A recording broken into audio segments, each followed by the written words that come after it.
Okay, what's going on, guys? Thursday, August the 4th, 2022. Hope you're all doing well. Chris Phillips here of the Daily Crow of the Spurs Up Show. Appreciate you all tuning in. We have got a lot to get into here on this Thursday. I see DGD, Travi, Stephen Boardwell, John Edward, Chase, Cody, C. Youngblood, Connor McCormish. What's going on, guys? Also, if you're in the Big Cock Club Discord, head over to the TDC Questions channel. The TDC Questions channel, be sure your questions are answered there. I can appreciate you all tuning in. A lot going on. We've already spent an hour talking Gamecocks football this morning. Jumped on air with my guy Mark Rogers over at Mark Rogers TV. If you want to hear that conversation, that interview, go check out his page. Certainly, we will have clips from that. We will be sharing, helping to promote that conversation. Really great stuff. And again, I appreciate my friend Mark for having me on. Again, it is Thursday, August the 4th, and some very big things are happening today. First things first, I want to say thank you to all of those who came out last night in person and supported, all of those who tuned in digitally. Our final Tin Roof show at Tin Roof in the Vista in downtown Columbia, South Carolina. Had a blast, man. Had a blast. And, last night I think I was so caught up in being in the moment and my brain kind of felt like it was scrambled eggs. I was sort of all over the place. But I do just want to take another moment and say thank you so much to those Tin Roof folks for having me out for the last year plus.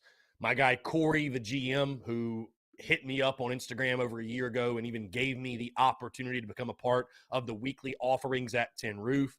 All the guys that I got to know at Tin Roof so well. I created friends for a lifetime. My guy Talon, Chase Beckman, Chico, J-Mo, Charlie, all the other guys that worked there that showed me love. Tin Roof, the Tin Roof family, for, I feel like, really welcoming me with opening arms and having me be a part of their family. Of course, now the Spurs Up Show flag, and we got a Beamer Ball towel now, and the TSUS stickers that cover the bar, right? That feels like kind of one of the unofficial homes of the Spurs Up Show and the Big Cock Club and the business as well. And, looking back, it's something that, an opportunity that we took advantage of that I not only felt like was something I wanted to do, but was something that was necessary and needed to happen, not just for my business growth, but for my personal growth as a human being. A lot of experiences at Tin Roof over the last year plus.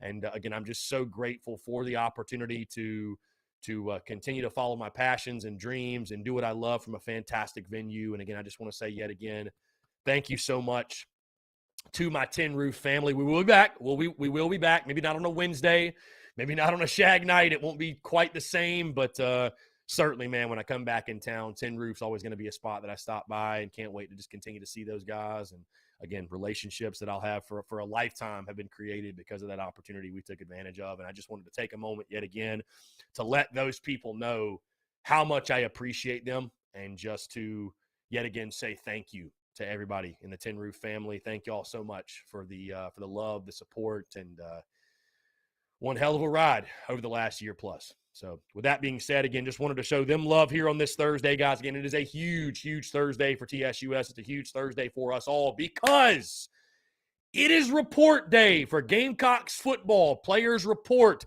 Shane Beamer is speaking to the media at 3 o'clock ahead of the start of fall camp tomorrow. So very exciting. Also, the TSUS tour continues tonight. Hey, we're in downtown Greenville, right here down the road from yours truly. We're in downtown Greenville, right? Hanging out. Can't wait to see a bunch of great upstate Gamecocks. All the fellowship with you guys. We'll have a Q&A that'll start around 7:30 or so. Also,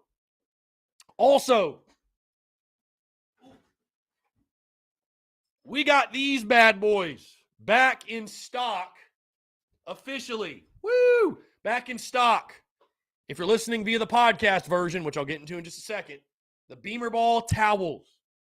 We will have Beamer Ball towels available tonight at the event in downtown Greenville, as well as koozies. I know I didn't have them last week for my Myrtle Beach folks, and I apologize for that, but we will have those towels on hand. They will be for sale, $5 a pop. If you want a Beamer Ball towel, come on out to downtown Greenville tonight. We'll get going at 6 o'clock.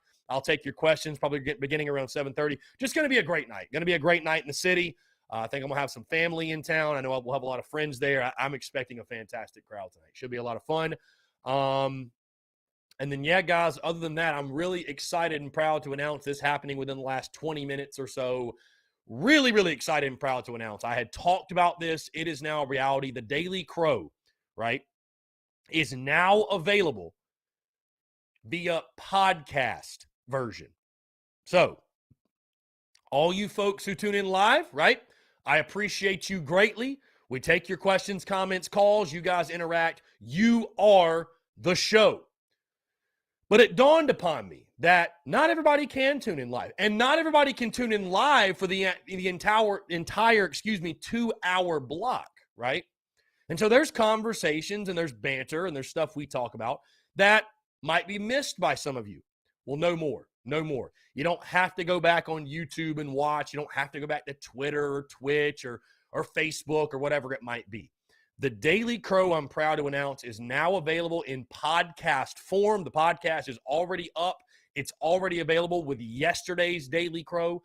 I know on iTunes and Spotify for sure. I believe it'll probably be on Stitcher and Google Podcasts for my Android users out there. But again, most importantly, I think like 94% of our audience tunes in on iTunes anyways. So the Daily Crow is available wherever you get your podcasts. I'm very excited for that. Again, I believe that it is going to create a ton of value for our audience, a ton of value for slapdicks like Ethan Dalton on Facebook. It's going to create a ton of value for those who tune into this show on a day in, day out basis. The plan is that I will do the Daily Crow noon to 2. And see, the beauty about it and why I'm doing this, another reason is this, guys, I'm really not adding any work. I edited the first because I needed a first episode to create the feed. I edited that in like less than 5 minutes, truly. Like editing audio, it's just like that. It's so easy. Cody Gaskins, yes, the 5-minute breaks will be eliminated in the audio version. So, for example, the podcast version that dropped today, again, to get the feed going, was an hour and 46 minutes long. So, yes, those 5-minute breaks will be eliminated. Why is this also a big deal? It's a big deal for the business side of things, right? This gives us more advertising space. This gives us more advertising opportunity to throw ads within that Daily Crow podcast. So they won't be 5 minutes, but it could be just like your typical minute and a half long ad read when we'd normally have that 5-minute break, right? But for the time being, Cody, yes, when you listen to the show, you'll just hear, hey, we're going to jump into a 5-minute break, taking more of your questions, comments, calls, and then there'll be like a 5-second pause, and then it's like, okay, we're back. So there won't be a 5-minute break in the podcast version. I'm not just going to leave 5 minutes of empty space. But no, I think it's something that's going to provide a lot of value. That's why I'm doing it. I just think that when I think about our audience, I know there's a lot of you guys that go back and you listen to the show after the fact. And for example, like when we have Steven Garcia on, or we have Dante Reno on, and we have any guests on, there's a lot of people that want to hear those conversations that are busy from noon to 2. So I just wanted to, I wanted to, and I'll be honest with you. Listen, I'm transparent with you guys too, man. I'm transparent.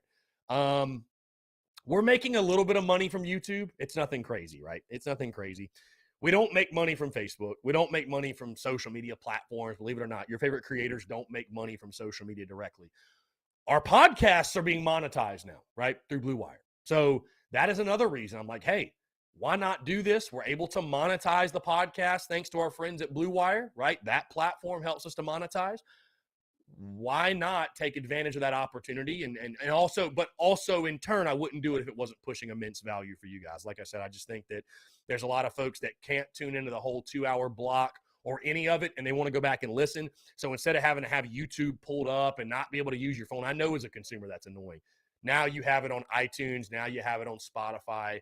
Now you have the opportunity to just tune in that podcast or tune in this show as a normal podcast. So the plan will be after we finish up here, I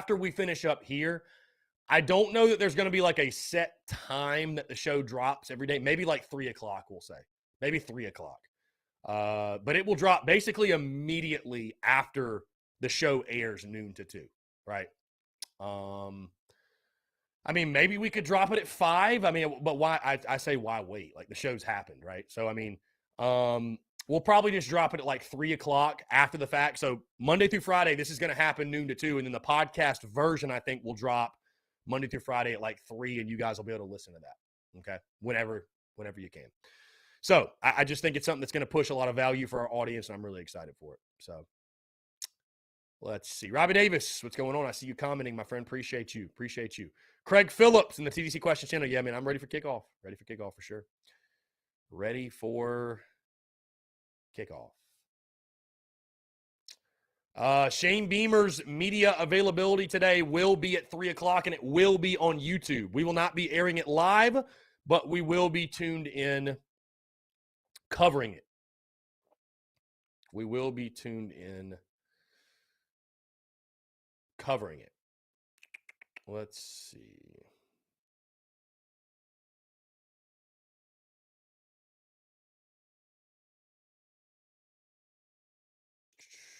Again, appreciate my friend Mark Rogers for having me on his show. Had a blast talking ball with him, man. I'll tell you guys, I say yes to most opportunities. I do. Like last night, my buddy Chris Marler, College Football Uncensored, shout out to those guys. Did he call me and was like, hey, can you jump on in 30 seconds and talk counter football? 30 seconds was the heads up he gave me. Appreciate that, Marler. Like a minute heads up. And, I was out and about at Tin Roof, enjoying my last night with those guys. And, I could have just said, no, man, I'm good. I don't really want to do that. I'm good. I'm enjoying my night out. I'm good. But I don't take it for granted to have the opportunity to talk about my favorite team. I don't take for granted the fact that folks value my opinion enough.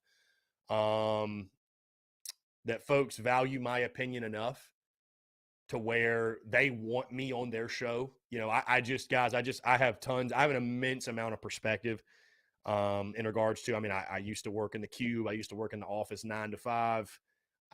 I would have begged for someone to have me on their podcast. You know what I mean? So when somebody asks me to do it, it's very rarely that I'm going to turn it down. You know what I mean? Hunter Herlong with a super chat. Thank you, Hunter. Appreciate you. He says, enjoyed that combo with you and Mark. Keep up the good work. Best on the internet. Hunter, one more time. Thank you, sir. Appreciate you. Again, those tuned into the podcast version right now, episode 1 technically is dropped. This is the first ever one I'm doing with the podcast. Going to be dropping after. Thank y'all. Appreciate y'all for tuning in. Braddock843 with a question says, Chris, are you able to quantify your audience to build value to advertiser spots? Braddock, I think I'm answering your question correctly when I say yes, because we have download numbers. Like, we have numbers to back it up. And Braddock, this isn't some scenario in where we're getting like 1,000 downloads a month, Braddock. We are, last year during football season, we topped out, I believe it was the month of October. It may have been September, but I think it was the month of October. We topped out at 57,000 downloads in that month, 57,000 over the course of August to January. We averaged on a monthly basis 50,000 downloads per month, and I think we're going to undoubtedly eclipse those numbers this fall. I really do. My top out goal is 75,000. That's my goal. Downloads in a month. I think it's extremely doable, especially if we win some football games. Especially if we're able to win a couple games. I think it's very, very doable. Football it just moves the needle, guys. We sit around, I'll just tell you, we sit around the 30 to 35,000 downloads range over the summer and the preseason, which are good numbers. When you think about the fact that nothing's going on practically, right? We do very well in the preseason. Those are solid numbers, Braddock. Those are numbers you can sell to advertisers, undoubtedly. That's a lot of people. And that's just one piece of the content, right? But for the podcast specifically, those are good numbers. But those numbers skyrocket when we get to kickoff. They just skyrocket. So, yes. To answer your question, I am to build value to advertisers. Let's jump to the phone lines here. We're starting hot on a Thursday. To send a voicemail. Walker, what's up, man? How are you? Good. How are you? I'm doing fantastic, man. I appreciate you calling in. What's on your mind? So I was watching your show with the voice of college football. I forgot his name. Mark Rogers. Yeah, Mark. Yeah. But y'all were talking about the record, and I find it, and I've been watching a lot of videos. I find it amazing how many people, I don't want to say don't see the upside, because that's how do I say, they're leaning towards us being worse than they're leaning to us being better, if that makes any sense. Because I find 4-8 I find that disrespectfully horrible. I mean, I'm sorry, that's like a Vandy type level.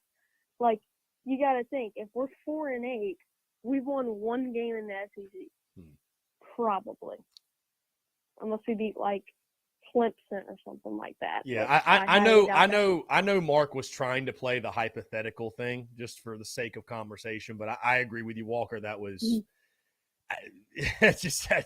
that to me is like, if you want to say 9-3 or 10-2 is unrealistic, 4-8 is just as unrealistic. I mean, that's absurd. I agree with you. It's absurd. I think 4-8, in my opinion, I think this is my straight opinion. 4-3. I mean 4-8. 4-3. 4-8 is more unrealistic than 9-3. That's my opinion. I think that's fair. But what I'd say is you also did bring up one point about how if you ask a ton of fans, what would you rather have, guaranteed 8-4 season or a just roll the dice type season? And you said it's crazy to you how many people would roll the dice at the chance of possibly getting the 9-3 saying there's 9-3. Me personally, I wouldn't take that as I'd roll the dice, but I'm not saying, here's what I'm saying. I'm not saying that we have a better shot at going 9-3 than 8-4. What I'm trying to say is that if we go 8-4, I mean, how do I say this? There's definitely more risks in it, but I feel like it being risky is one of the more entertaining parts about it. And like, you have so much more room. Like, me personally, I don't think we can go much lower than 6-6. And I think we make a bowl game no matter what. And hey, say there is that, I think there's a really good chance we do go 8-4. So say we go over that, that's, amazing. And that could just change the whole, like, narrative. 8-4 and 9-3 are two very, very different records. 8-4 is a borderline top 25 record. 9-3 is a top 50, top 10 team. Yeah, I think if you go 8-4 with this schedule, you're definitely in the top 25. I would just say, yeah. I mean, and certainly to your point, Walker. I mean, it's all talking season stuff. It's all hypothetical. So taking away, I certainly wouldn't want to take away from the drama of the season. That's what makes it fun, right? If you knew every year going into the season what your record was going to be, well, then it wouldn't be any fun, right? It's the hope and the optimism and the feeling in the preseason of everybody's 0-0, right? Dreams of these high expectations that really makes college football and really sports in general, right, just so special. I said what I said because I would kill for an 8-4 season. I think 8-4, no matter how you slice it, almost no matter how you even lose to, or no matter who you lose to, would be a great year. But I mean, to your point, you never know. Maybe in Arkansas is a disappointment this year. They don't have a great year. Maybe an A&M is just nowhere near what everybody thinks they're going to be. And you could have had the opportunity to beat them, but because you signed in for 8-4, right, you don't win those games. So, listen, I think I try to be, as you probably know, Walker, I try to be somewhere in the middle. I try to not get too high. I try to not get too low either. I agree with you.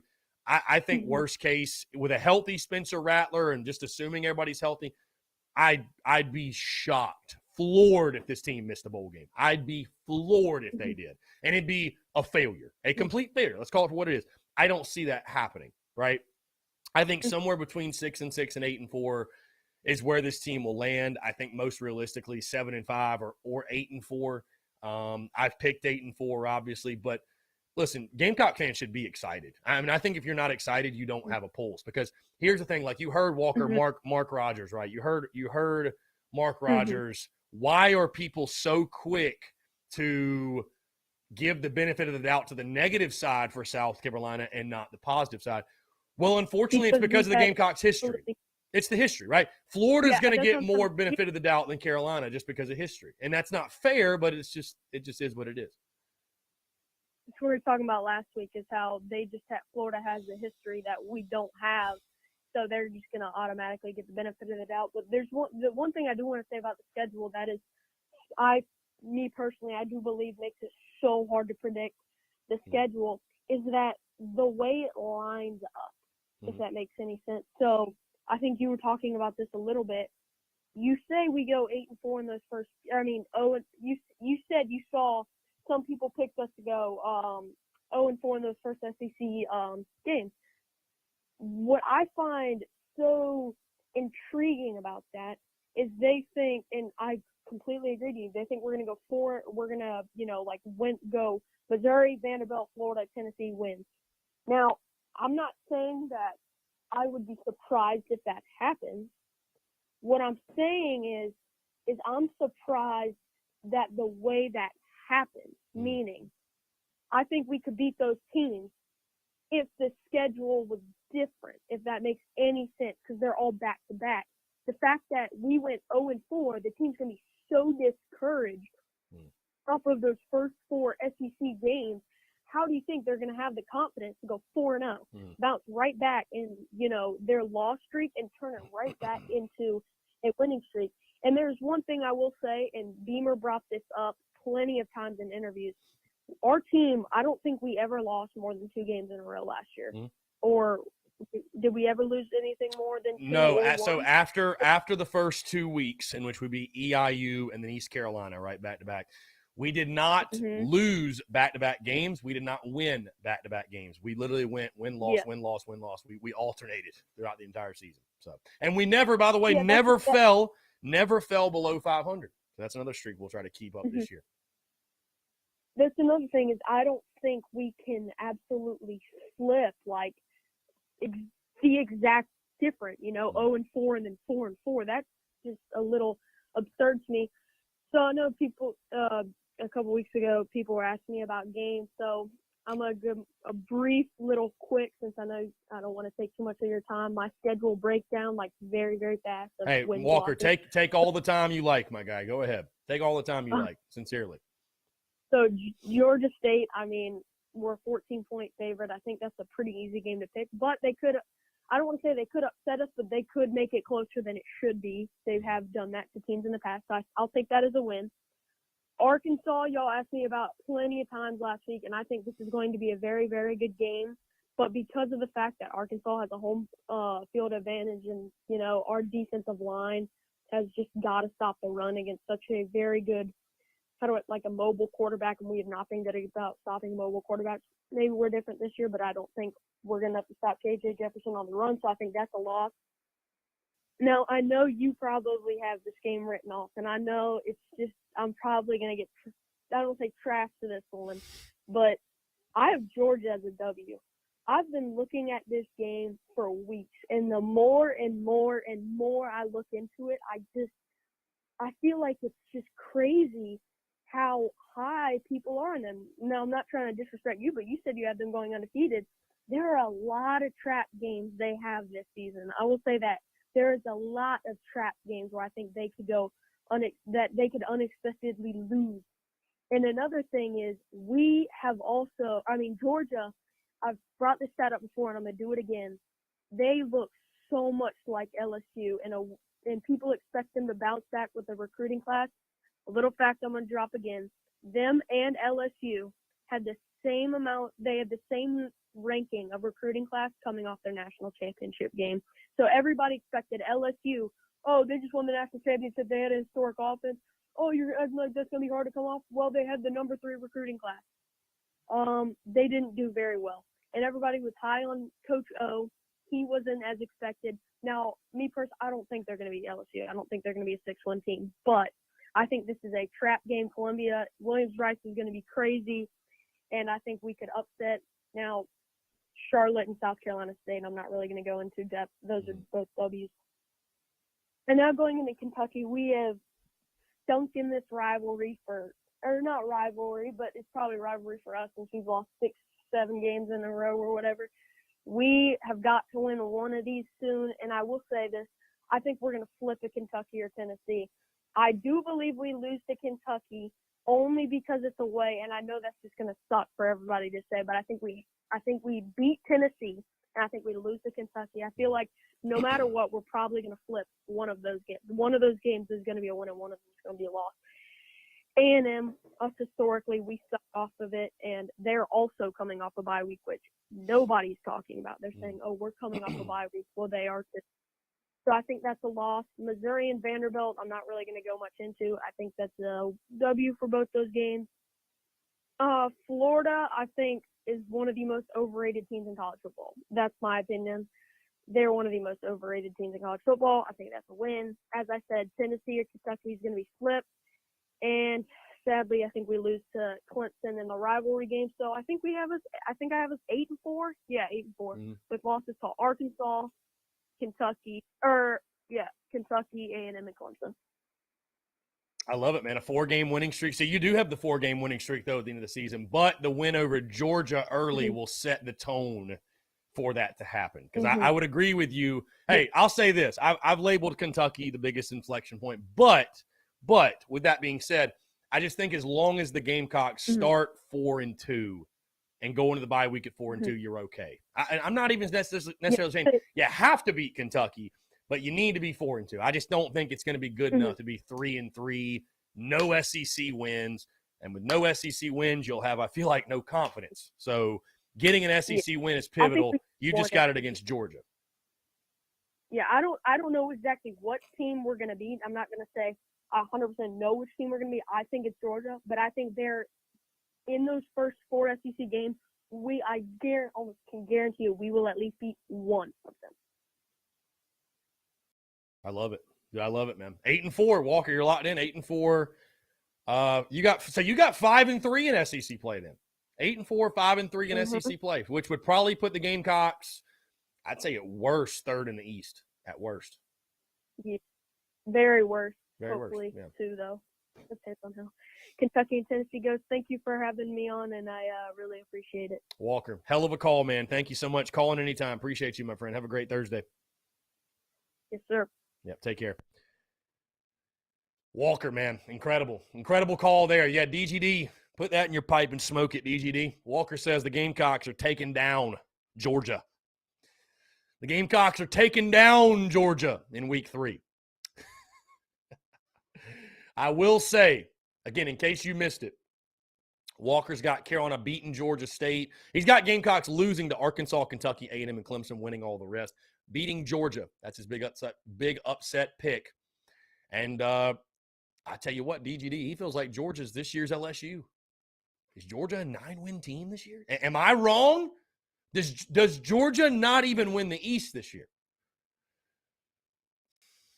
I won't even be that bold. The problem with it is there isn't an Alabama in the same division to dethrone them. If this was 2011, 12, 13 Carolina, I could see it. But out of Tennessee, Kentucky, South Carolina, Florida, like who would be the team to knock Georgia off the pedestal? I don't know that anybody's ready to do it. But I love it. Walker with a bold pick on that Georgia ball game, and our guy DGD, I won't say he has his feathers ruffled, but he's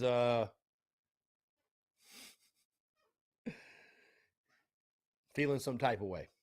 Our guy DGD, I think, might be feeling some type of way about that pick. Either way, great call from Walker. Walker, I appreciate you, my friend. Call in any time. Travis Lee, my volume is all the way up as it is normal. The volume drops a little bit when people call in. You just gotta roll with the punches on that one, my guy. But I got it turned up. I'm looking at my phone too. I got it turned up all the way. So, Daddy O says, I think Tennessee is the most overrated team in college football. I think Tennessee's a 9-win team this year. I think Tennessee's solid. I think Tennessee's solid personally, but that's just me. So. Anyways, guys, we are taking your questions, your comments, your calls as well. 843-790-3377. That's 843-790-3377. Appreciate you all tuning in again, guys. A big day today. It is Media Day. Shane Beamer will speak to the media at 3 o'clock. Garrett H., thank you for reposting this question. Garrett says, anything that you want to hear Beamer address or talk about today? Is there anything in particular, Garrett? Not necessarily. I don't know what Beamer could really say that, I mean, I think he's just going to give kind of the typical speech on, getting ready for fall camp and guys are all showing up reporting. And I'll just be intrigued to hear about, I say Kai Kroger. I was going to say injury updates, making sure everybody's good to go. We obviously know Kai Kroger is going to miss a lot of fall camp. So I do want to hear the update on him. We already know Rick Sandage is done. I just would like to hear, is there anybody else that might miss some time?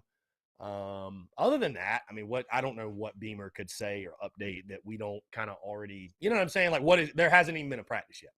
Practice will begin tomorrow, Cade. Practice will begin tomorrow, but just excited to hear Beamer. Excited to hear Beamer. Again, talking season's over, guys. That's the beauty of it. Talking season's officially over. Guys will hit the field tomorrow. And, I mean, just super pumped, man. Super pumped, obviously, for what I do with content and the show and everything.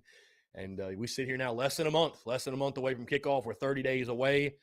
Very, very excited. Very excited, man, to get this thing going. And you know, we won't hear a ton from camp or anything, right? They don't have open practices. They're not going to give you any kind of crazy indications of what's going on. But either way, man, just to have the team back on the practice field.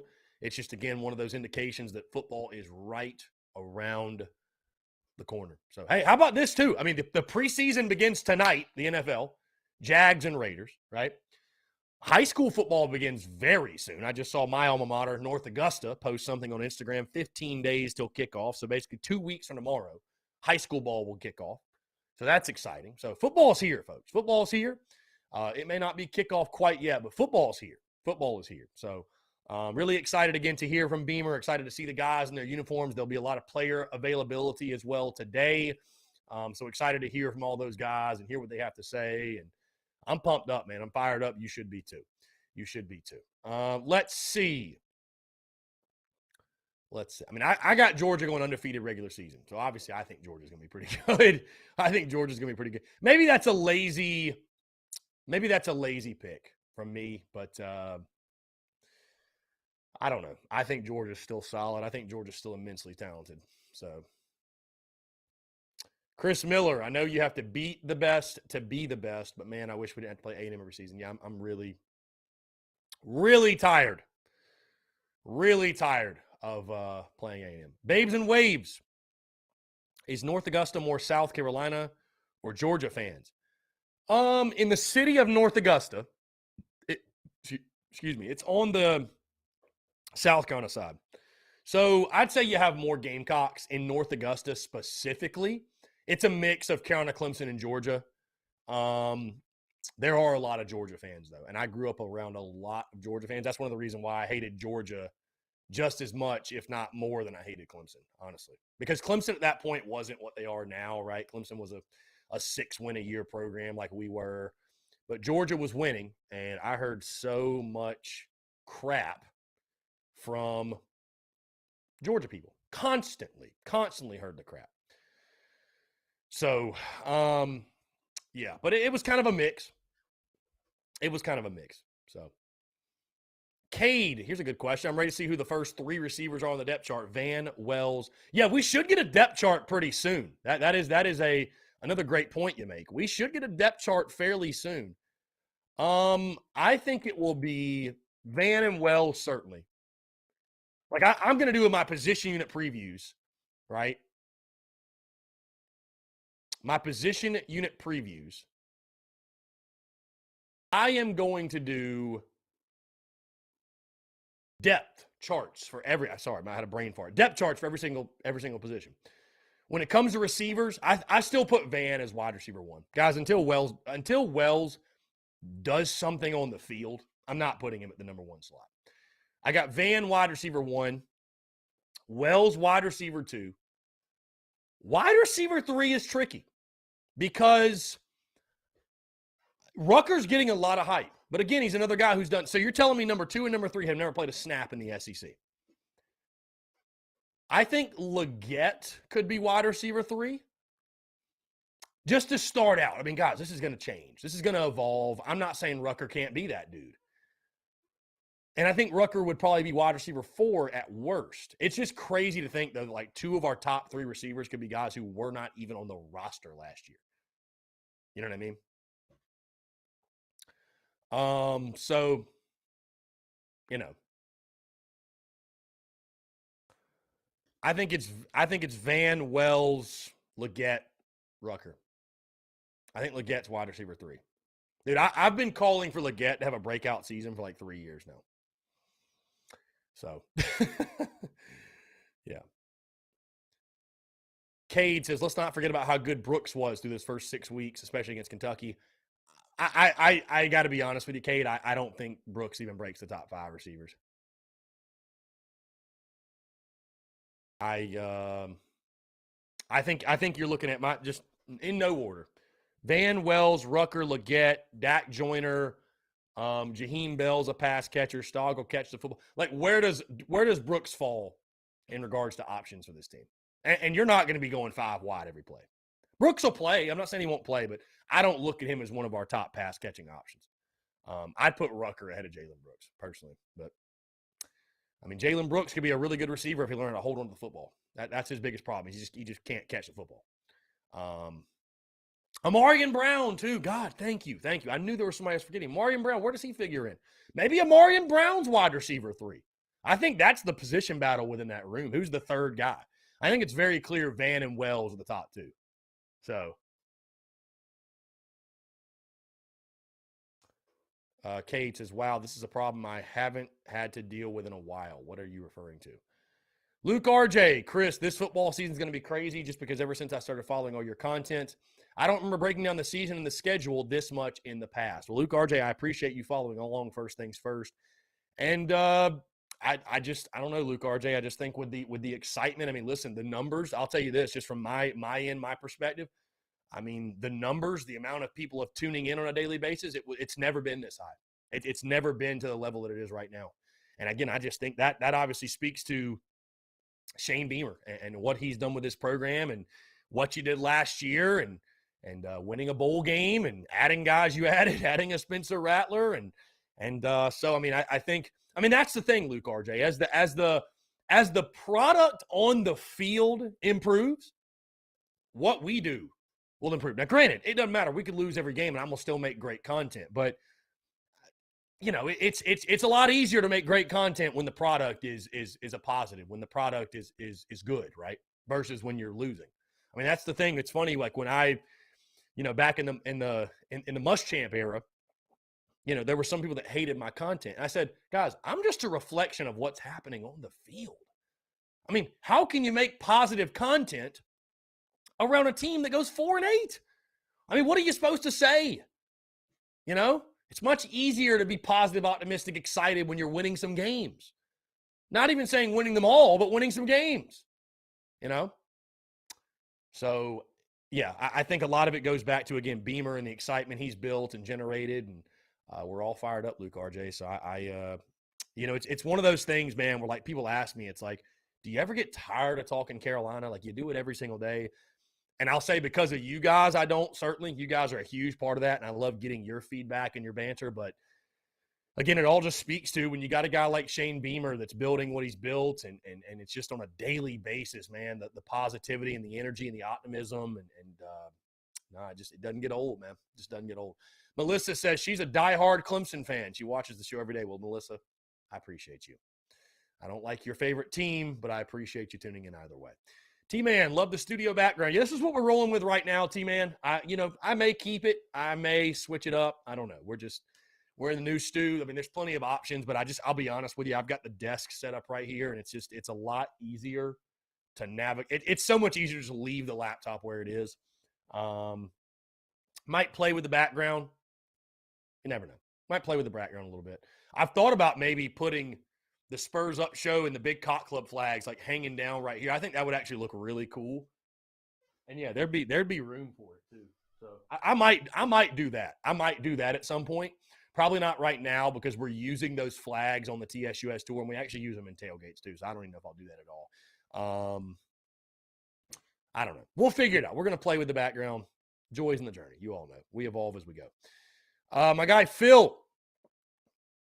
What's the expectations for Stogner this season? Seems like the forgotten man, but it was a big deal to get him in the transfer portal. Yeah, that's interesting, Phil. My buddy brought that up too, is he is sort of the forgotten guy. And I think the reason is because he didn't go through spring ball. So we didn't get to see him on the field in the spring game. And so he didn't get the hype and the buzz as some others, like a Wells, right, who touched the football in the in the spring game.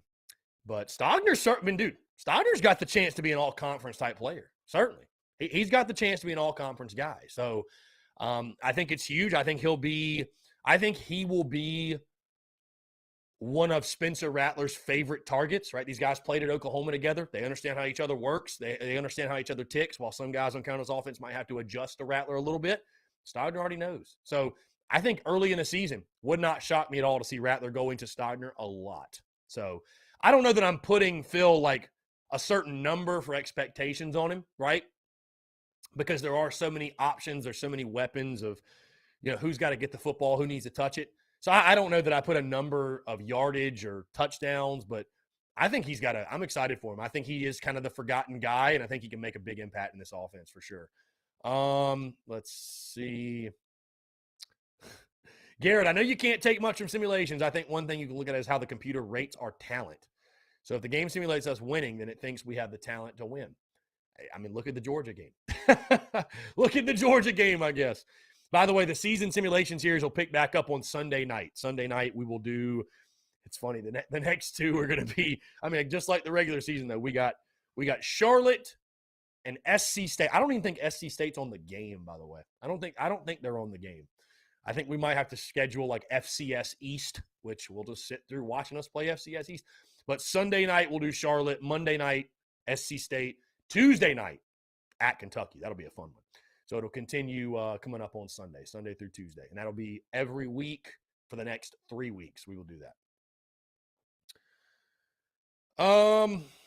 Daddy O says, your show is great. If it wasn't, former players wouldn't contribute. Daddy O, thank you for that. I appreciate it, man. Thank you. Yeah, it's a blessing to get to talk to guys like Garcia and have guys like Kelsey Quarles call in, and a guy like Dante Reno who's a commitment. And I appreciate those guys so greatly for being willing to come on the show and express their opinions. And again, it just creates so much value for you guys, because I know fans, we all want to hear from those guys. Who doesn't want to hear from Kelsey Quarles? Who doesn't want to hear from Steven Garcia, God forbid? So it's a blast, man. I can't say thank you enough to those guys. I cannot say thank you enough to those guys. So let's see. Braddock, any update on the linebacker spots?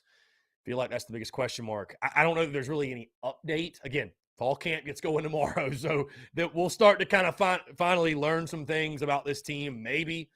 I think Sherrod Green being back is a big boost, but that linebacker room still got a lot to prove, man, because, I mean, we feel like there's talent, but I feel like we're kind of just saying that. Again, we're going to go through these position unit previews. I'm going to grade every position. I'm a tough grader. I mean, I look at the linebacker group. I don't want to spoil that show, but linebackers are what, kind of a C-? Is D+ too harsh? I mean, maybe a C-. That's probably fair. But like there's some talented players. They're not great until proven otherwise. Until proven otherwise, the linebackers are average. They're average. So we need guys like Kaba and Sherrod Green to take the next step and be, we need a guy like Stone Blanton to figure in and be a big-time player, man. Be a big-time player. Iran says, spot the damn ball. Indeed. Travis Lee, if the offense isn't fun to watch and scoring points, does Satterfield make it through 4 games? Travis, I don't see a scenario in which a coach is fired midseason. No, I don't see that. But they'll do whatever they got to do to score points. So who knows? Maybe Freddie Kitchens does get the controls. I don't know.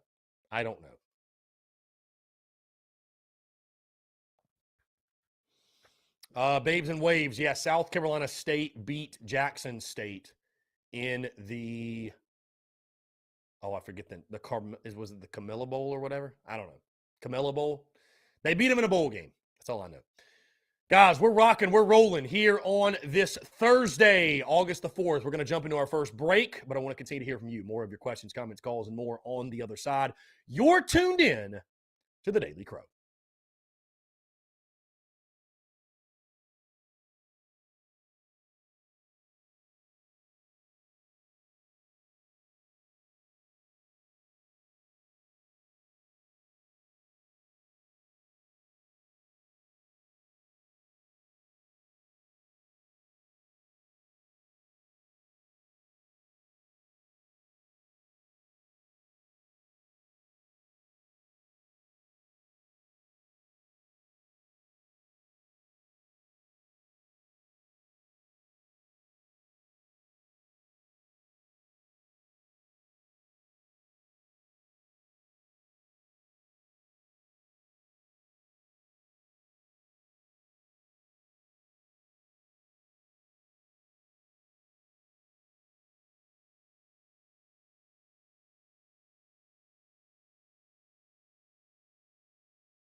All right, guys, we're back. Taking your questions, comments, calls as well. 843-790-3377. That's 843-790-3377. The comments, the questions are rolling in here on this Thursday. Matt Sellers says, here we go. Was Kitchens brought in as the OC in waiting? Matt, people hate Satterfield so much that they want to create conspiracy theories around Freddie Kitchens being hired. Matt, maybe he was. I don't know, but it would not be fair of me to sit here and tell you yes or no when I don't have any idea. Like, nobody knows. Nobody knows the answer to that question. Let me ask you this, Matt, how do you think that would work in regards to like a business working relationship? I cannot fathom Marcus Satterfield would be cool, would be Gucci with like, oh, okay, you just brought in my replacement. He's going to actively work, and I'm just here to serve as a puppet to recruit for you guys. I just don't think that's a realistic thing. I could be wrong, but I don't think that's a realistic thing. So, anyways, guys, again, Shane Beamer speaking to the media today at 3 o'clock. 3 o'clock, he will speak to the media, address everyone ahead of fall camp beginning tomorrow. Anyways, I'd like to hear from you. Phone lines are wide open. Phone lines are wide open. Chris Miller says, oh, man, Luke RJ is going to snap on this one. He says, was just looking back and over our history, 115 years, the only years we've gotten 10-plus wins in a season are 1984, 11, 12, and 13. 1984, 11, 12, 4 times. History is definitely why we don't get the benefit of the doubt. Indeed. And that's why, so I mean, like a guy like Brian Dean, for example, or anybody that's picking Carolina to go 10-2. Like, I don't care what you pick. Hey, you're Cocky Twan, you're Luke RJ, or you're whoever. You want to pick Carolina to win 9 or 10 games? Be my guest. Just understand when you do that, right? Understand when you pick Carolina to win 10 games, how rare that is. Understand how unique and rare that result would be. I'm not saying you're defined by history. Who gives a damn? 2022 is its own season. What happened in the past means nothing for this year. But I'm just saying, right? When you are making predictions and you're trying to be right, for the most part, you're trying to be right. That is why you are not seeing national analysts go out on a limb and pick the Gamecocks to do that. Because history, context clues would tell you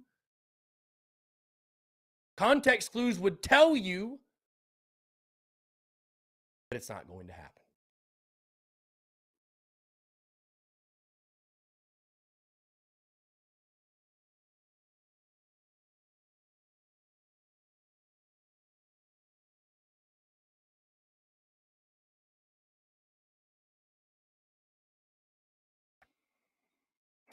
Anyways, let's see. Billy Thompson, how possible is it that Tennessee and South Carolina both get to 10 wins? I got Carolina 8-4. I think 8-4 is best case scenario. I just, call me crazy. I think that's the best case. I don't think 10 wins. I don't think 10 wins is within the realm of possibility for this football team. I don't. This is not a 10-win football team. This team, folks, is not good enough on the line of scrimmage to win 10 games. It's not. This team's not good enough up front to win 10 games. Chris Miller says, I will say, though, if Muschamp can get us to a 9-4 season, Beamer can get us to 9 wins in his tenure. Chris, I mean, I've got us going 8-4 in the regular season. Who knows what happens in a bowl game? Maybe you can win 9 this year. I'm not saying that's impossible to get to, but I'll say this, and Austin Greer says Carolina's a 7-5 team. That's fine. I don't care how you slice it. If you can get to 8 wins this season, whether that's with or without a bowl win, 8 wins would be a great year too. I think fans have got to keep perspective, realize that just 2 years ago, we went 2-8. 2 years ago. That wasn't that long ago. And Billy Thompson says, no way that 8-4 is the best case scenario. Well, I say it is. I say it is, Billy. If you want to banter that and argue, we can. I think 9 wins or more is a bit unrealistic. At 9-3, Billy, you were saying Carolina won every swing game on their schedule. I don't think that's realistic. I think worst case is probably 6-6. I think to say you go 5-7, I think that's as bold as saying 9-3. I really do. I think that's as bold as saying 9-3. I don't think there's no way this team misses a bowl game if everybody stays healthy. Let's just put it that way. If everybody stays healthy, this team ain't missing a bowl game. So Austin Greer saying people saying 8-4 are wild. Let's not pretend like we were almost a 5-win team last year. Well, Austin, I said 8-4 with a win over Clemson. So you must think I'm a damn lunatic.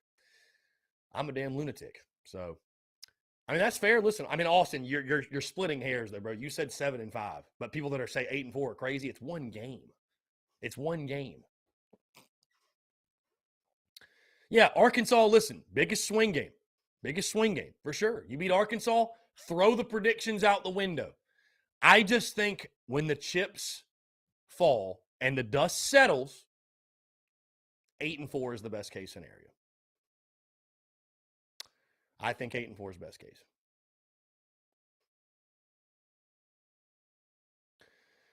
AJ Bowers, a little late to the show, but are you staying on until Beamer comes on? No, I am not. He speaks at 3. We're doing the normal 12-2, guys. I got to eat lunch. I got other things to do also. I mean, I'll be covering it. I'll be watching it, but we got other things we got to take care of. We got a busy, busy day. Got our Ale House tour in downtown Greenville tonight. So getting ready for that. Also, we've also got a podcast to record for tomorrow. So I will not be staying live until 3 o'clock. No, but I will be watching it, covering it, tweeting through it, all that good stuff. Also, AJ, in case you missed this since you tuned in late, the Daily Crow is now available. This goes for everybody else who may have tuned in late. The Daily Crow is now available in podcast form. Now available in podcast form. Very exciting stuff. We are live now on iTunes, Spotify, I think everywhere else, but those are the main 2 big ones, of course. And everywhere you can find podcasts, we will eventually be there. But the Daily Crow, like today's Daily Crow, will drop on that podcast feed. I'd probably say like 3 o'clock. 3 o'clock it'll drop, and that will be every single day after TDC. I will grab the audio, cut it up, do my thing. We will have it published on that podcast feed. So if you tune in late, if you missed the Daily Crow, you will now have it available in a podcast version, in a podcast form to go back and listen to. And that's something, again, I'm really excited about because I feel like it's going to drive value to you guys, to our audience, in case there's an interview you might miss. So you don't have to have YouTube pulled up on your phone or what have you. Now you can listen to just the audio podcast version. So for those tuned into the podcast, thank you so much. I appreciate y'all. Appreciate y'all sincerely. Billy Thompson, in your eyes, is Spencer Rattler a top 3 quarterback in the SEC? I think he's close. I think it's Bryce Young, Hendon Hooker. Got to put KJ Jefferson. I think he's a top 5 quarterback. Top 3 might be pushing it a little bit right now. So let's see. Matt Sellers. If these are going on podcasts, can we cut some of the dead air callers short? Maybe one in particular. Matt, without naming any names, I think we'll be okay in regards to the calls. Listen, I am constantly trying to enhance the listener experience, you guys' experience. And so, I'll just say on my end, I'm doing everything that I can to make sure that this is an optimal experience for you all and that it's a premium experience. And so just know that I have your best interest in mind. That's all I'll say. Bobby Nelson, where do you think we're at with our current offensive line? I think the offensive line improves. I don't think the offensive line is elite, right? I don't think the offensive line is elite. I think, honestly, Bobby, I could give a prediction right now, but I think with the questions that we have with the line, that's what they are, is questions. And the only way we're going to find out is to see on the field the answers, because they should be better. They should. How much better is the question? They'll be better, but how much better? How much better? Billy Thompson, what do you have us finishing in the SEC East standings? Billy, go look at my predictions on social media. This is why I'm going to republish my predictions, by the way, every weekend. Billy, I have us finishing third in the SEC East behind Tennessee. I've got Kentucky and Carolina both going 8-4, 4-4. The Gamecocks have the tiebreaker over Kentucky because I think they will beat the Wildcats. So, yeah. AJ Bowers, I'll say this. If we don't win 7 or 8 games or more with this team, with all the better talent on offense, and something's wrong, it needs to be fixed ASAP. Yeah, I mean, I think as long as you go 7-5 or better, all is good. Yeah, and we need to see strides made on the offense, AJ. I don't disagree with you. I don't disagree with you at all.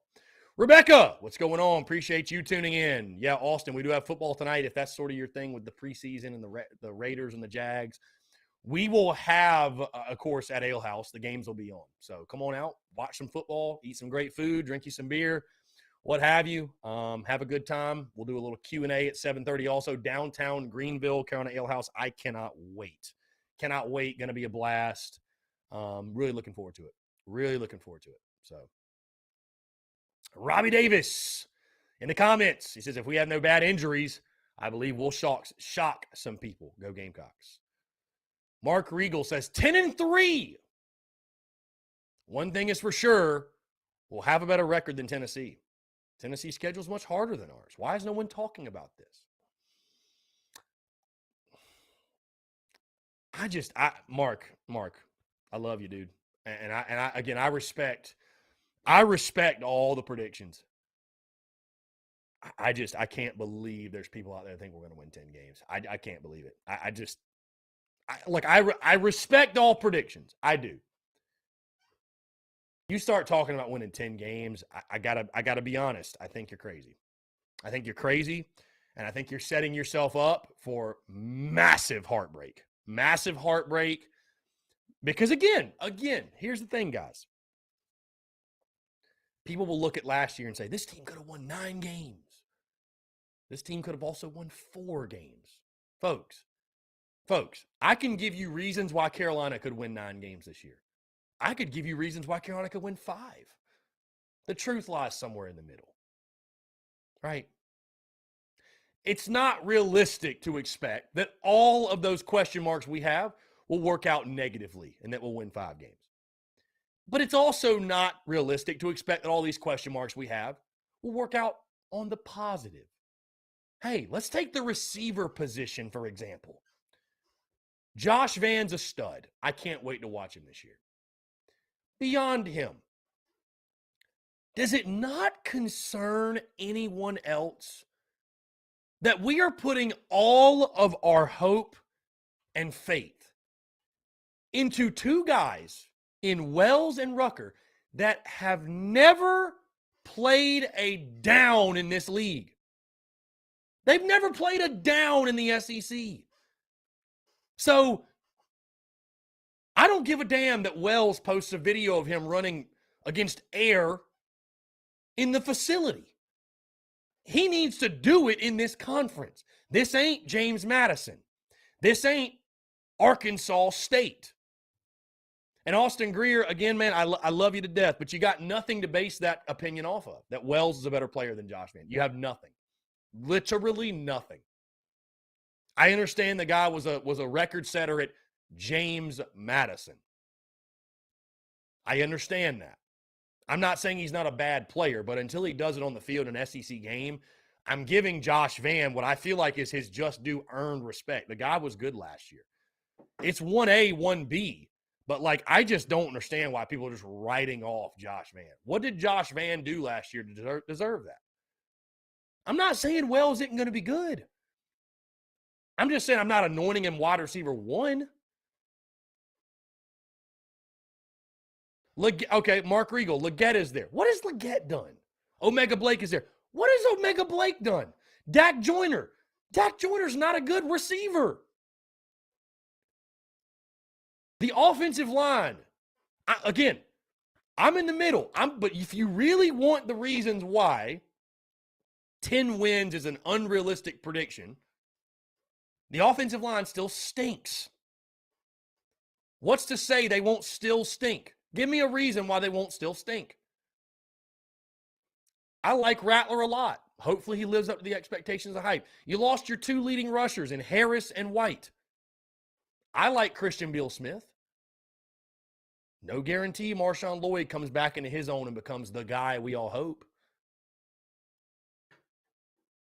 Defensively, you lose your top takeaway guy, Jalen Foster. No guarantee Devontae Reed is him. You still can't stop the run. Got the same guys up front as you had last year practically. The take that I'm making is too negative. There's no doubt. Call from. Here we go. Brad. What's shut on the phone lines here? To accept. Brad, what's up, man? How are you? What's going on, man? I'm good. How are you? I'm doing well, man. Just chilling. What's up? Hey, I haven't seen much of the growth today because I'm driving right now, but did see Walker's call, and I just got on and was hearing you talk about the key position players we've got in, and I've been meaning to call. I don't think I've called yet ever, actually, either, but wanted to get your take and see if you are buying or selling the offensive line since you just brought it up. I think Javon Gwynn brought up a good point at media days about the comfortability of not having all the calls changed, right? And I think maybe it was Yuva or something who posted about first time having the same offensive coordinator for a second year in a row, and I think that does apply to the O-line.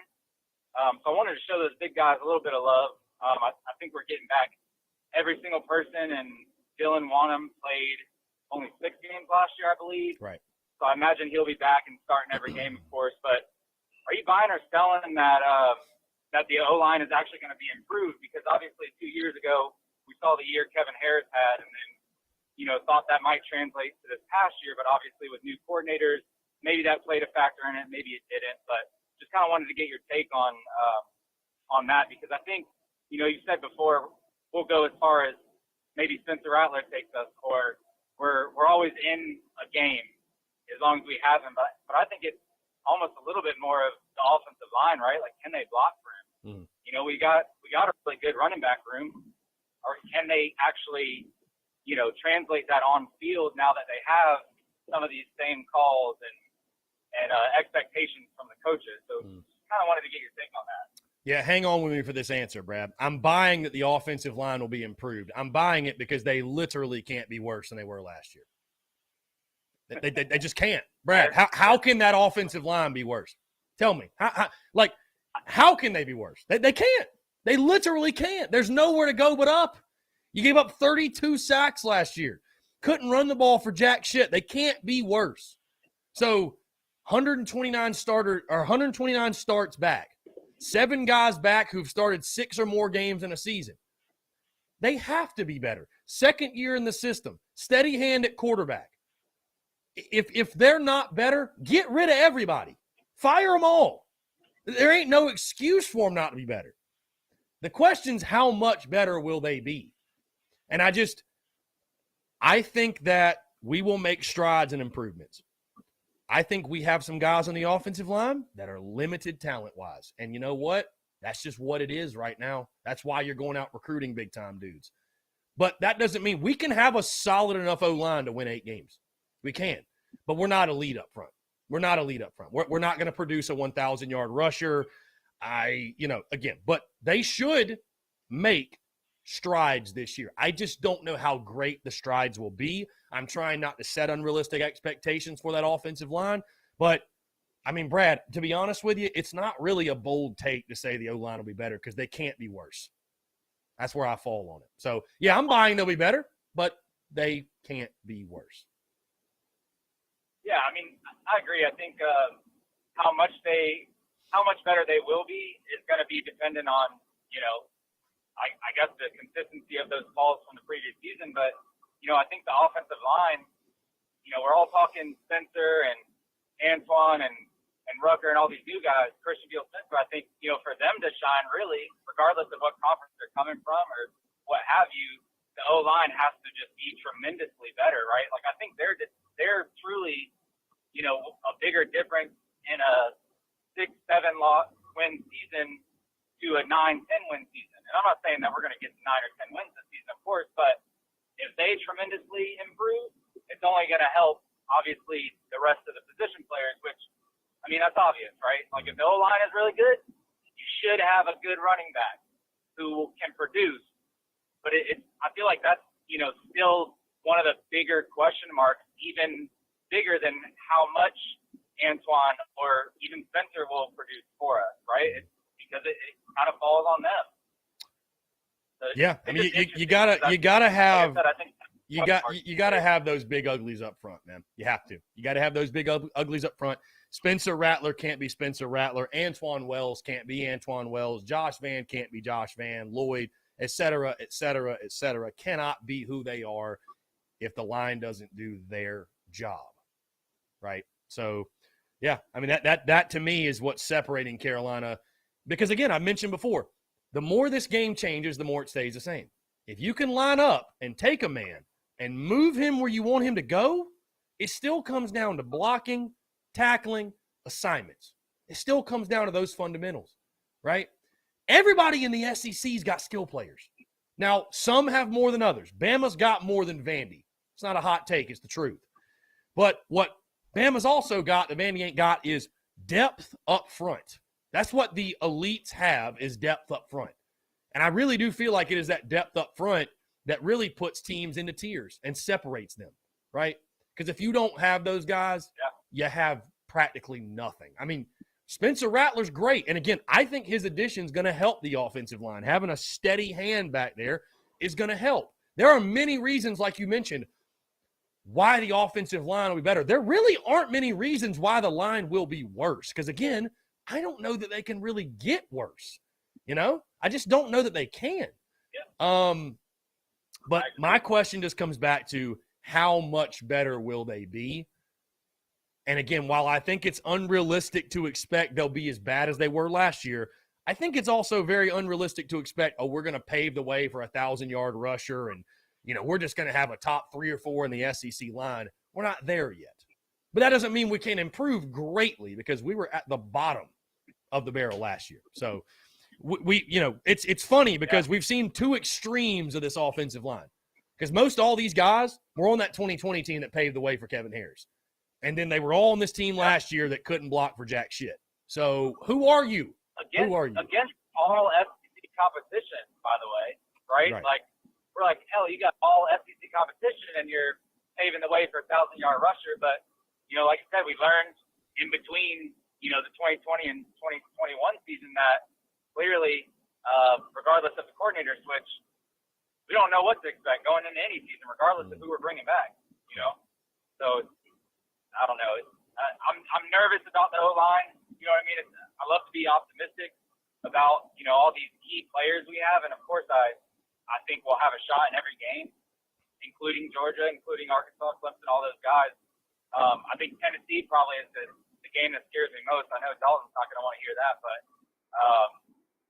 I don't know. That's just the biggest question mark still for me is just that O-line, man. Just seeing the difference from the past 2 years is just wild to me how much they digressed and whatnot. So, I don't know. It'll be interesting to see for. Yeah, and listen, I think your concerns are justified. And Brad, just because you're concerned doesn't make you a pessimistic or a bad fan. I would like to remind people everybody's good in the preseason, right? Everybody's good, right? You look at this guy, that. But you know what then happens? We get in the season and you get punched in the face and you find out who's really good and who ain't worth a damn. That's what happened last year. I heard the same shit about the offensive line last year and they weren't worth a damn. So I need to see it. Sorry, I got to see it. I need to see it. There's some guys on our roster, I still need to see it. That don't make you a bad fan or pessimistic. Saying Carolina won't win 10 games is not a bold take. It's a pretty normal take, actually. Yeah. So I'm just saying, a lot of reasons why they'll be improved, but we're all justified to be keeping a sharp eye on that offensive line to see what they do. We are. After last year, you're absolutely justified in those feelings. Yeah, you hit the nail on the head. I don't think we of course aren't going to learn much week one, right? Not that Georgia State's a bad team, but are they really going to open up the playbook and do all that jazz? But I think we'll find out pretty damn soon in the Arkansas game. whether our line's worth the shit or not. Your physicality, we will know after 3 weeks what this team's physicality is. Georgia State will be physical. Arkansas will be physical as hell, and then Georgia is Georgia. So if you're not there up front, offensively and defensively, if you're not there up front, there will be no hiding. We will know after 3 weeks, what is this team on the line of scrimmage? 100%. Well, hey, it was good chatting. Before I go, shout out to the Big Cock Club. If you're not in it, definitely worth it. And I'll leave it at that. Brad, means a lot, man. I appreciate you. Thanks so much for the love, and can't wait to see you hopefully at the tailgate again soon, my friend. Yeah, I'll be at the I'm going to Arkansas. I guess that's for sure. So I wouldn't miss that for the world. So I'll watch you then. Awesome, man. I appreciate you. Take care. Good stuff. All right, brother. All right, man. Great stuff there from our guy, Bad Brad. Let me go back to this comment, by the way. I love how the comment somebody said, Chris, I think you'll pick us to win 10 games just so they can get your banter. They can get your – yeah. So Mark Regal says he can counter everything I said about why Carolina won't win 10. Mark, I can do the same thing you're doing.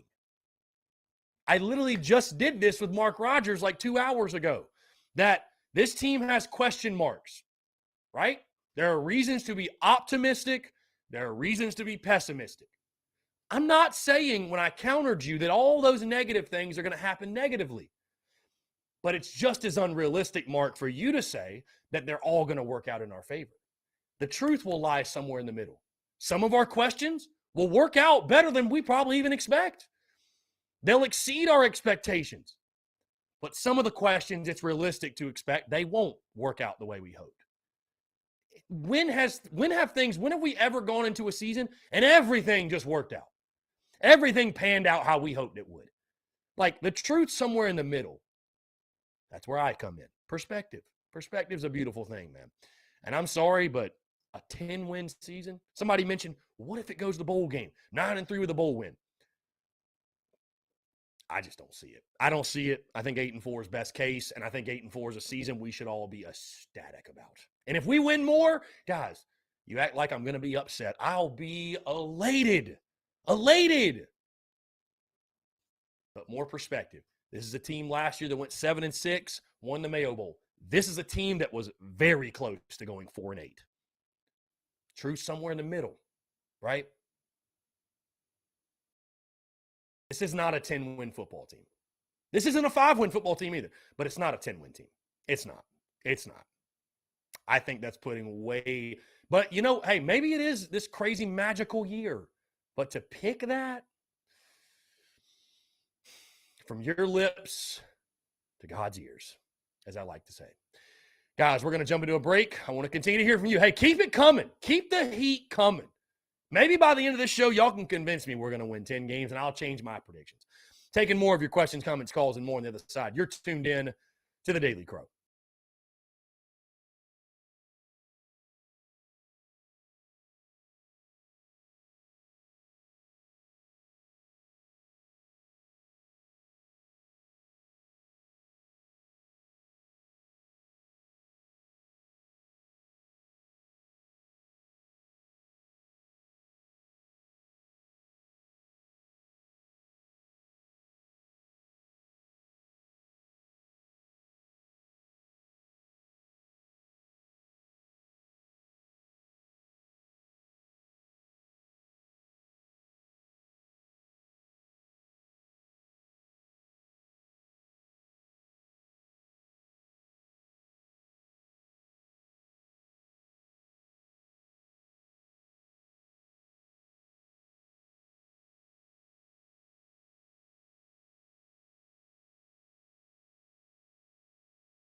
All right, guys, we're back. Taking your questions, comments, calls as well. 843-790-3377.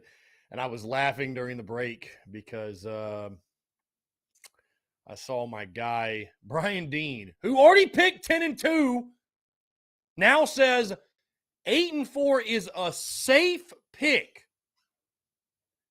He has the gunslinger mentality. He picked 10-2. To hell with it. Now he's going 11-1. Brian, just pick us to win them all. Brian, hey, you know what? Fuck it. 15-0 national title. Just go all out. Why even pick us to lose a game?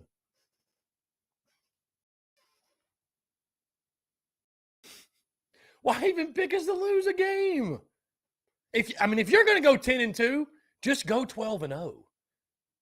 Because you sound just as crazy saying 12-0 as you do 10-2. Hell, we've been talking in the Big Cock Club Discord. I mean, I've been known to make bets and win them all, by the way. I've won every one of them. I've won them all. So I'll make yet another bet right here. If Carolina wins 10 games this season, I don't care if it's with a bowl win, without a bowl win.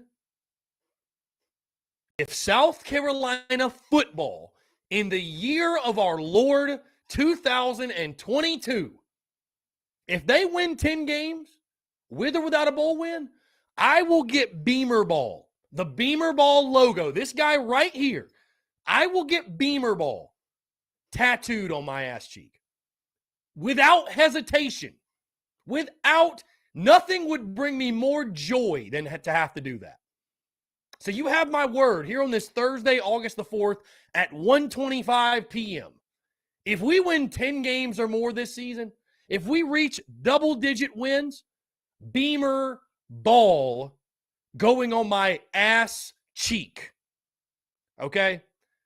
I'm confident in saying that. And you know what? God, that would be the greatest day of my entire life. That content would be the most viewed content I've ever made. I'd love nothing more than to have to do it. And hey, 9-3 with a 10th win in a bowl game, that still counts. That counts. You have my word. You have my word. I mean, hell, if you're going to pick us to go 10-2, just go 12-0. Just say 12-0. Hey, we're never losing again. Just say 12-0.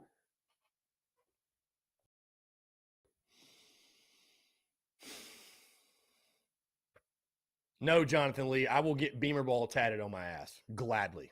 Gladly. AJ Bowers with the important questions. Are you getting it in garnet and black or just one color? Maybe we'll go with this. I don't know. I mean, we got to go with this guy. I'm wearing this shirt the day of making the bet. It must be this.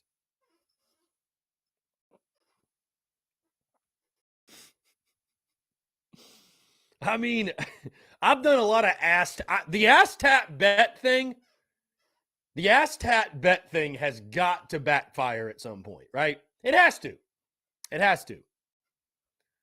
It has to.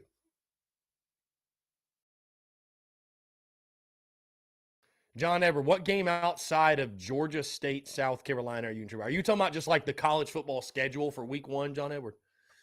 Is that what you're talking about? Left or right cheek, he says. I don't know. I haven't decided. I don't know. Maybe we'll do. No, I'm just kidding. I was going to say one cheek. Yeah, I'll go link up with Beamer, get him. We'll get a picture with it. Be like, this is what happens when you bet against the GOAT. Don't bet against the GOAT. Don't bet against the GOAT. Dude, listen, I just want us to win. Listen, we win 10 games. Like I said, I'll be sprinting to the tattoo parlor.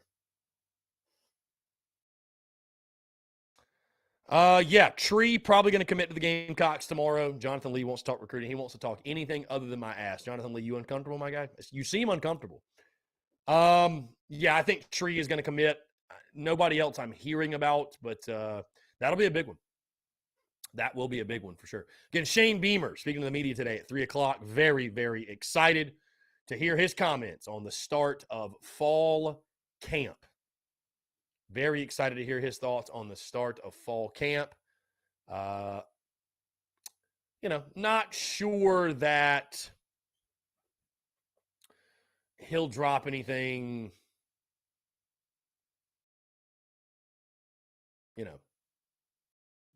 not sure that he'll drop anything that is over the top or anything like that, but I'm excited to hear his updates. Very excited. Talking season is over.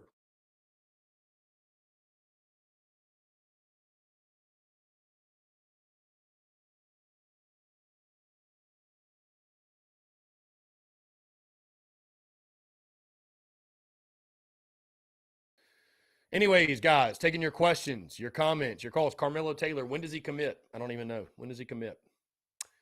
John Edward, for the week we play. John Edward, are you talking about my most intriguing matchup outside of South Carolina, Georgia State for week 1? What are you talking about?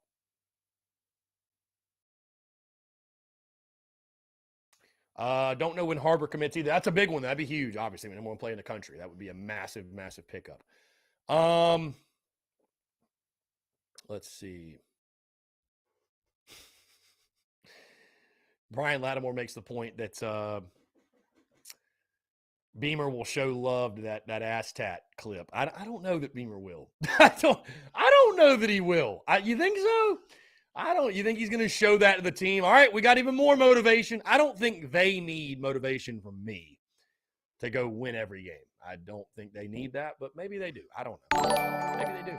Todd Smith in the super chat. Todd, thank you, sir. Todd, appreciate you, Todd. Todd. Appreciate you, Todd. Appreciate that. You the man, Todd Smith. Again, guys, appreciate you all tuning in. Thank you all for the continued love and support. The banter today has been incredible. The banter's been incredible.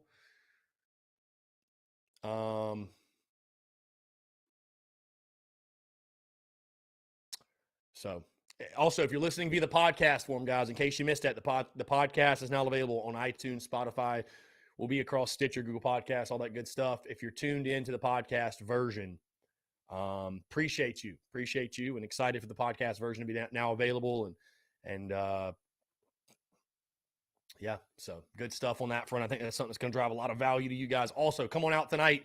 We are at Carolina Ale House in downtown Greenville. It all gets going at 6 o'clock. We'll do like a Q&A around like 7:30 or so. We'll take your questions, talk ball, whatever. And yeah, should be a lot of fun. So really looking forward to it. Every time we've thrown an event in Greenville, it's just been incredible. The love we felt has been awesome, and I expect more of the same tonight. And I know a couple of people I know I'm going to see there. And you should be able to ask.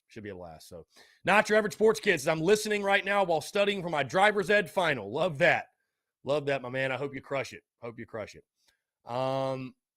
Cocky Twan just says 9-3. I hear you, Cocky Twan. Hey, Cocky Twan, let's get that 10th win. I'll get the ass tap. Let's get that 10th win, my guy. Why not? Why stop at 9? Why stop? Cocky Twan, you got 9-3. Do you think the Gamecocks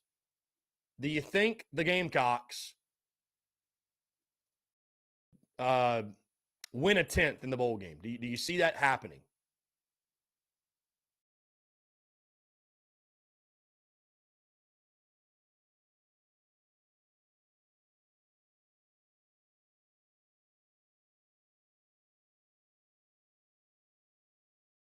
Let's see. How about SG1, by the way? Their simulation has Carolina, what is it? 8-0, 9-0, whatever. Unreal. Babes and Waves says, what's the best stop so far, and do you think Greenville will be the best? Well, Babes and Waves, yeah, I don't want to unfairly label and say this one was the best. Like, make it sound like that, like, oh, this stop wasn't good. They're all great. It would be fun, though, Babes and Waves, to like power rank the ale houses based off of the tours. Right now, out of Summerville, it's what's interesting though is like Summerville's special because it was the first one, and we had a great crowd. By the way, Myrtle Beach is awesome because it was the first time I was ever there. Greenville, I will say, I think Greenville will be the largest crowd we have. I will be surprised if that's not the case. What you guys might find interesting, believe it or not, the least attended events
Okay, sorry about that, guys. My Mac just completely bugged out. Completely bugged out. I don't know what just happened there, but the Mac literally just shut down and restarted. So we're back now. Hopefully you guys can hear me, see me.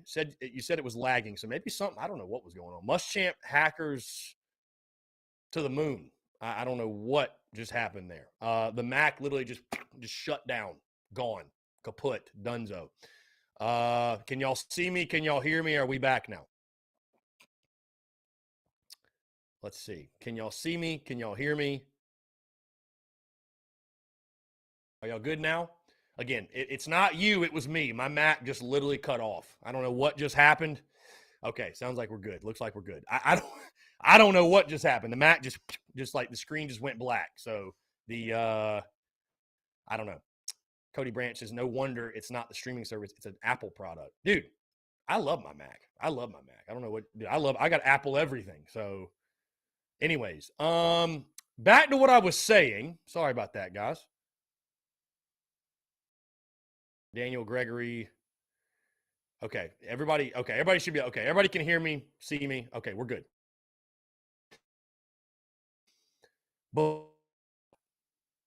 And Connor McCormick, I think Cola will bring the heat. Don't get me wrong. I think Cola is going to be a lot of fun, but I will say the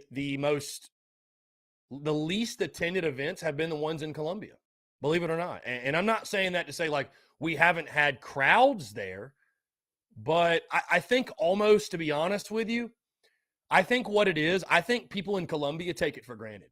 I do, because I think we have so many options for Gamecocks stuff that I think, like, for example, like my Tin Roof shows on a weekly basis. It's not like we have like 20 people out there. We might get 3 or 4, but I think that it's the availability of it, right? We're in Columbia, or, we were in Columbia, and there's just all types of Gamecock stuff. And it's like, oh, another Gamecock event. Cool, right?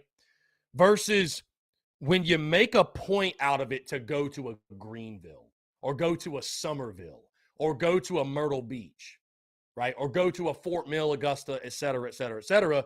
These are events that are special things. They just don't normally happen. Again, it's kind of, we've talked before, the beauty's in the scarcity, right? So, yeah, the least attended events I've had, they've been in Columbia. So I'm not saying that the Columbia Ale House Tour won't bring the heat, but it wouldn't shock me if it was the least attended event. I'll be honest with you. I just think that there's so many options for Gamecock stuff. And I hope y'all prove me wrong. But it's crazy because you'd think Columbia was the most attended, right? But it's actually the opposite. I mean, Greenville last year, dude, listen, Greenville last year was by far the most attended watch party. Wasn't even close, right? Last year in Columbia, and there's those can attest. My buddy Tucker was there. Dalton was there.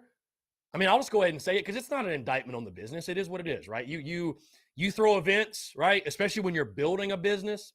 Slapdicks won't understand this, but when you build a business, you throw events. I mean, you're going to have some events, guys, that like basically nobody shows up, and that's okay. It is what it is. Again, it's not an indictment on your business, but it just happens. It just happens, and you learn as you go and you evolve.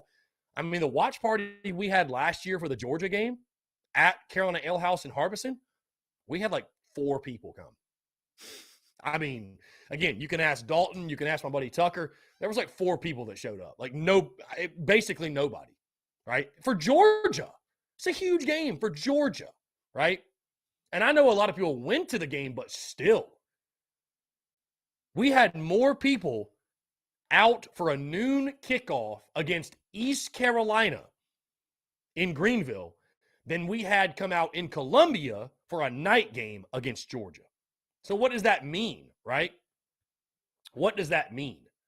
Again, I just think in Columbia, and I think too a lot of the reason is because Columbia is older folk and students. That to me is what a lot of Cola is. It's a city dominated by the college, right? So a lot of college kids don't want to just come out to a Carolina Ale House. They want to go rage, they want to go party. And then a lot of old folks, they just don't want to come out, period, right? So when you go to a Greenville, you go to a Myrtle, you go to a Somerville, you go to basically anywhere else, there's a young professional community, there's a younger community, there's a, that want to come out and about and do things, right? I don't know. I'm not trying to like knock Columbia. That's kind of what I pick up from it. And so we are going to have another watch party in Columbia. We're going to have our tour in Columbia, right? And I'd love for Cola, you guys prove me wrong. Hey, bring the heat. Bring the heat. August 30th, that Tuesday night, bring the heat. I'm probably going to have the watch party for the Clemson game in Columbia. Bring the heat. Do it. Let's do it, right? Because if I was power ranking the ale houses based off of my events, Harbison would probably be near the bottom. I have to be honest with you. It'd probably be near the bottom. So maybe after the tour's over, I'll power rank them. Because I want to challenge people, right? Hell, I challenged Somerville and Myrtle Beach. I said, hey, guys, I'm driving 3 hours and 4 hours. Let's do the damn thing. Let's come out. And you guys showed up, and I say thank you for that. Connor McCormick says, how was the women's basketball thing you did there? 3-4 people came. So. The women. Okay. Hold on. Different. Hold on. We did a women's basketball game, regular season game. That was like 3-4 people. The national championship was fun. That was fun. That was cool. We actually had a decent crowd. I'd say 10. But still, the crowds there have not been like they've been at other spots. And again, I think a lot of it's just there are a lot of options in Columbia, right? There are a lot of options. And so it's extremely competitive versus like when you throw an event like this tonight in Greenville, what other Gamecock event is there, guys? And the folks up here in Greenville, I think the reason they show up and show out is because they don't get stuff like this normally, right? They're dealing with Clemson slapdicks 24/7. So a lot of Gamecocks, when they get the opportunity to put their garnet and black on and show up and show out, they do it.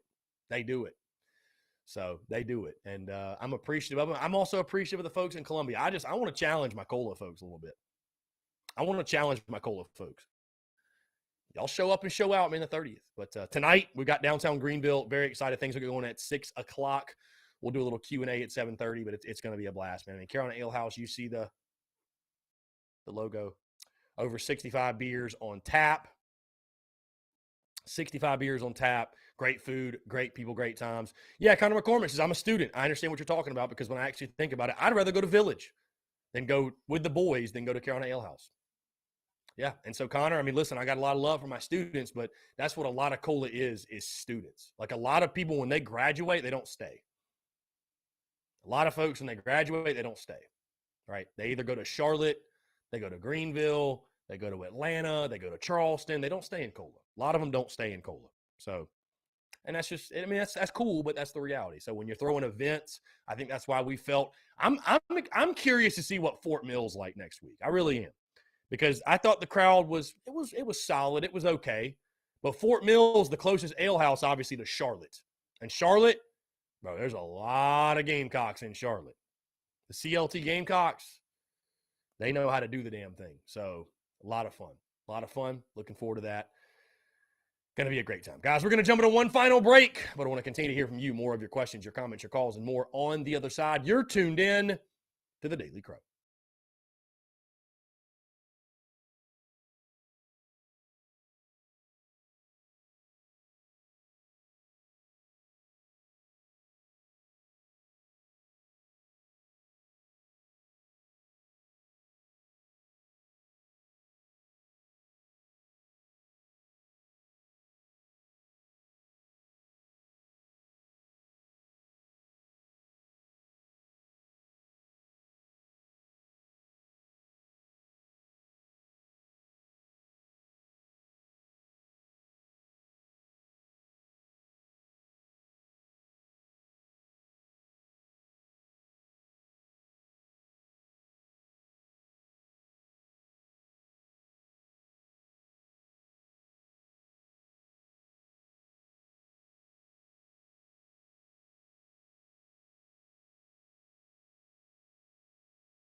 All right, guys, we're back. Final 10 minutes or so here in the Daily Crow, taking your questions, your comments, your calls as well. 843-790-3377. Shout out to those who are tuned in to the podcast version of TDC. Appreciate y'all. Let's see. Babes and Waves says Colin needs to keep the grads. Forget Charlotte. Babes and Waves, as someone who's lived in both cities, Charlotte a zillion times out of a zillion, bro. I'm sorry. Like, listen, again, I got a lot of love for Cola, but like people that don't live in Columbia, right? Again, I got a lot of love for Cola, but people that don't live in Columbia, they think, oh man, because I've been one of these people.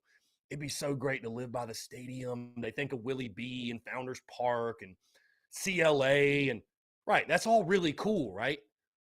But as you live there for a while, what you realize is when it's not game day, Columbia is just another town, man. It's just another place, right?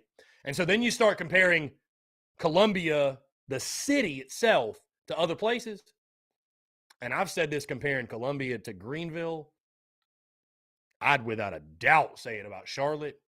If you think Columbia is a better city than Charlotte, you are on drugs, my friend. Like, there ain't even a comparison. It's not even a comparison. Right? By the way, guys, I just posted this on Twitter, and I'm sure this is going to piss people off because people just take everything so personally. But you guys might have seen at Costco, right? This deal they're selling at Costco, okay, for South Carolina football. 2 West Upper tickets, right, valid for any home game except Georgia. $89.99 for 2 tickets, and you get all-you-can-eat food, right? My question to you is this, though, because I looked at it and first thought, it's a great deal. It's a great deal, right? Great deal, helps get people to the stadium, okay? But I've ran into some season ticket holders that are not thrilled about this. And it gives you a parking spot, right, in the fairgrounds. But I've run into season ticket holders that were not thrilled with this. So what do you say? Do you like it? Do you hate it? Great deal? Bad deal? What do you like? Babes and Waves, I don't know what you're on, my guy, but Charlotte does not suck. Charlotte's dope. Charlotte's dope as hell, bro. I don't know what you're talking about. I love you, my guy, but Charlotte's dope as hell. If Charlotte was more affordable, I would have went back.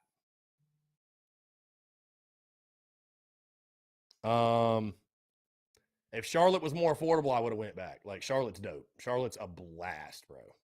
I'm not saying it's worth the money, right? But if you're balling, making 6 figures plus, like just chilling, 100 grand plus, living the corporate life, why not, bro? Charlotte's sick. Charlotte's sick. So, anyways, what are you guys' thoughts on that? Have you seen that? The Costco deal. $89.99 for 2 tickets, all you can eat food, and a parking spot. I mean, that's a hell of a deal. That's a hell of a deal. Hell of a deal. But again, I've just run into season ticket holders that are saying, well, what the hell am I paying my yearly dues for? Why am I paying my yearly dues? You know? I mean, but you can't beat that deal. You cannot beat that deal. But I know why they're doing it. I know why they're doing it.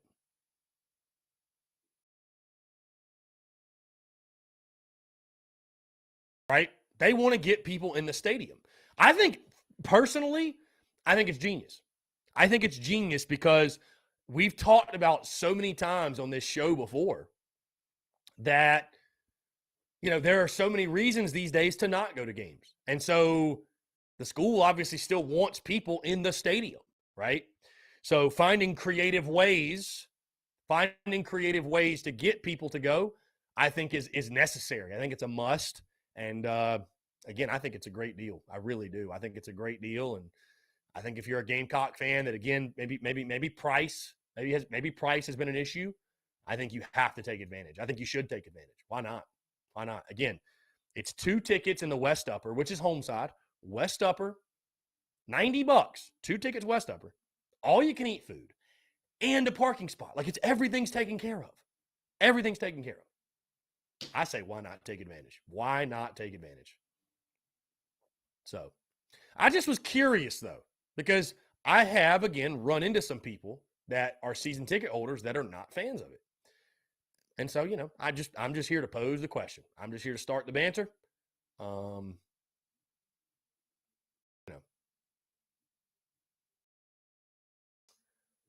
just here to start banter. So, let's see. A lot of players speaking to the media today. A lot of players speaking to the media.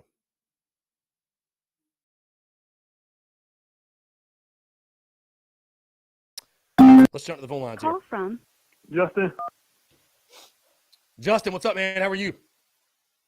How you doing, Chris? Chris, I ain't talked to you for a long time, man. Yeah, man. It's been a little bit. What's going on? Not much. Hey, Chris, I agree about the tickets thing, man. I don't know about those tickets, man. You don't know about the tickets? You don't like it? Well, I think Cosplay got the tickets, but I don't know about that,